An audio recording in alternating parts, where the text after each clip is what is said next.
Thirikari ya Jubilee rungu rwa President Uhuru Kenyatta yambĩrĩirie tabarĩra ya kũheaga arutwo a thukuru cia mũthingi guothe bũrũri-inĩ computers.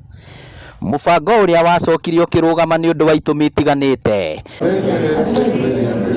Rĩu thirikari ĩrĩa ĩrĩ wathani-inĩ yũrĩtio korwo kwahotekeka ĩriũkie mũbango ũyũ nĩguo arutwo aingĩ magĩe na kanya ga kũhĩgĩrĩra mathomo-inĩ maya kuma marĩ o anini. Mwana ũcio ena access ya information ĩrĩa ĩrĩ kũndũ guothe thĩ ng'ima, so no ahote gũthoma ta ũrĩa ciana irathoma kinya mabũrũri marĩa mathiĩte na mbere mũno.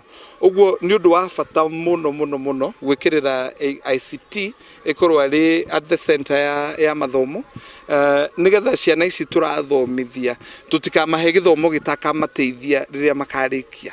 Nĩ rĩtana rĩikĩtio nĩ aciari na arutani thukuru-inĩ wa mũthingi wa Mjini gĩcigo-inĩ kĩa ũmbunge gĩa Kĩharũ rĩrĩa maramũkagĩra computers itanyihĩire 10 kuma kũrĩ Kamau Wairure ũrĩa nĩ mũrutwo wa tene cukuru-inĩ ũyũ.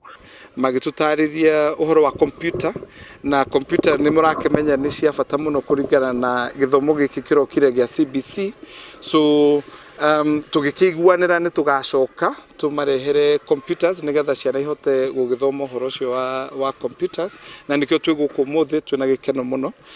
Mũrutani mũnene gũkũ Christine Michumbu akiuga ũrĩa computers ici gũteithĩrĩria arutwo ũndũ ũrĩa ũgathĩrĩirio nĩ amwe a aciari. Na katika kuelimisha watoto teknolojia, tarakilishi hizo zitakuwa za manufaa sana, kwa sababu zitawezesha hawa watoto kuweza kusoma kwa kushika zile kompyuta wenyewe, tarakilishi zile, na vile vile kuweza kutafuta ama kusoma zaidi katika mtandao. Mashini ici nĩ gũteithia mũno ciana iria ci cukuru ĩno nĩ ũndũ wa gĩthomo kĩu gĩa CBC, na mahote ona gũthoma maũndũ marĩa mena kũu online, na gwĩciria na thirikari itũ nĩ ĩkoretwo ĩkĩgacĩria ũndũ ũcio wa digital literacy.